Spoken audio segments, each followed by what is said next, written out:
Los titulares de la prensa en español sobre el incendio en Odesa no mencionan quiénes fueron los autores o las víctimas del mismo. Puede que esto haya pasado desapercibido para muchos, pero otros se preguntan indignados, ¿qué nos tratan de vender? Las imágenes de la retransmisión en vivo desde Odesa y los testimonios de testigos y activistas que apoyan al gobierno autoproclamado de Kiev confirmaban que el incendio en la casa de los sindicatos de la ciudad portuaria de Odesa, en el que decenas de personas fallecieron, fue provocado por manifestantes favorables a la nueva administración.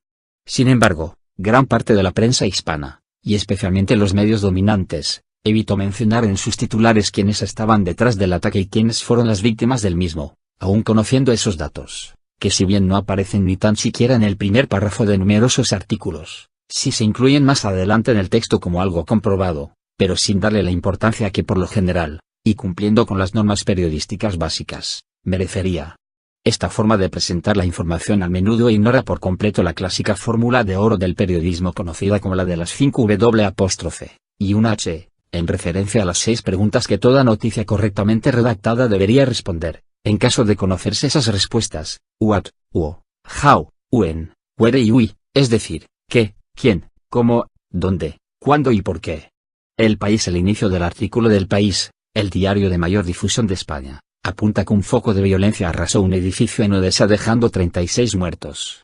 Solo en el segundo párrafo de la noticia, como si no fuera algo especialmente importante como para encabezar la pirámide invertida, estructura clásica de la información en la que los datos más trascendentales se sitúan al inicio de la misma, se señala que efectivamente fueron los partidarios de Kiev quienes prendieron fuego a la casa de los sindicatos. Ese mismo artículo indica más adelante que en la ciudad de Slaviansk los milicianos derribaron con misiles 2 helicópteros Mi-24 y acabaron con la vida de 2 tripulantes. Para describir este suceso sí se decide emplear a un sujeto activo que acaba con la vida de otros. Sin embargo, cuando anteriormente se relató el episodio de Odesa, el autor de la nota se limitó a poner simplemente que el incendio tuvo un balance de 36 muertos, sin que aparentemente hubiera un responsable directo de estos hechos. Algo extraño, teniendo en cuenta de que se trató de un incendio provocado en un edificio en el que se habían refugiado cientos de personas. _ABC_ En este otro artículo de _ABC_ el lector únicamente conoce varias versiones de lo que pudo haber ocurrido cuando lee el tercer y el cuarto párrafo. En primer lugar sugiere, citando a un portal ucraniano, que los manifestantes anti-Kiev lanzaron desde la azotea de la casa de los sindicatos botellas de gasolina que causaron el incendio de ese mismo edificio en el que se encontraban. Después, incluye la versión del Kremlin, que ha responsabilizado a las autoridades ucranianas de la tragedia. Infobae: 38 personas murieron este viernes en el incendio de un edificio en Odesa, sur de Ucrania, tras los enfrentamientos entre partidarios del gobierno de Kiev y militantes prorrusos, publicó el portal Infobae el pasado 2 de mayo, limitándose a citar al Ministerio del Interior ucraniano y sin mencionar quiénes fueron estas víctimas mortales o quién incendió el edificio en llamas en el que murieron. CNN: un grupo de corresponsales del diario estadounidense The New York Times constató que no hay ninguna evidencia de la participación de Rusia en los acontecimientos que tienen lugar en Ucrania del Este. Funcionarios oficiales de Occidente y el gobierno provisional de Ucrania insisten en que los rusos han liderado, organizado y equipado a los activistas anti-Kiev.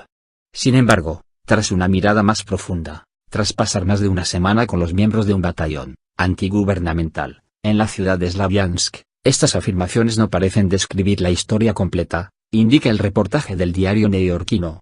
Los periodistas, tras comunicarse activamente con los miembros de la compañía, aseguran que tuvieron que admitir que los rebeldes resultaron ser ucranianos, pero como muchos en la región tienen profundos lazos y afinidad con Rusia. Son veteranos militares de los ejércitos soviético-ucraniano, o tienen vínculos familiares al otro lado de la frontera. Al mismo tiempo, los reporteros señalan que la experiencia de combate de las autodefensas es suficiente como para hacer frente a sus responsabilidades sin la participación de militares rusos, y no como afirman las autoridades de Kiev y algunos gobiernos occidentales que aseguran que Moscú está detrás de los activistas. Nosotros no tenemos patrones rusos, no tenemos a nadie de Moscú aquí. Tengo la experiencia suficiente, dijo al diario el comandante de la compañía, un ucraniano oriental ordinario y veterano militar que sobrevivió al colapso soviético. Según el New York Times, muchos en la región hablan de sus desacuerdos con las autoridades provisionales de Kiev, que llegaron al poder después de derrocar al presidente Viktor Yanukovych. Los activistas prooccidentales se han mantenido en los edificios administrativos y en la principal plaza de Kiev desde el año pasado. ¿Por qué Estados Unidos apoyó esas acciones, pero está en contra de nosotros?, se pregunta un joven ex paracaidista del ejército ucraniano. Estas son las contradicciones de Occidente, agrega. El rotativo indica también que no encontraron pruebas de que la inteligencia rusa preste ayuda a los activistas anti-Kiev. Si tuvieran ayuda de Rusia, tendrían armas más sofisticadas y no las armas viejas que vimos en los puestos de control o en sus bases, señalaron los periodistas. Agregaron que esas armas son idénticas a las que se ven en manos de los soldados o de las fuerzas especiales del Ministerio del Interior de Ucrania. Muchas de estas armas muestran signos de un largo servicio, y o bien han sido tomadas de los edificios policiales o bien de camiones del ejército que han capturado. Muchas de estas llevan sellos de producción de las décadas de 1980 o principios de 1990.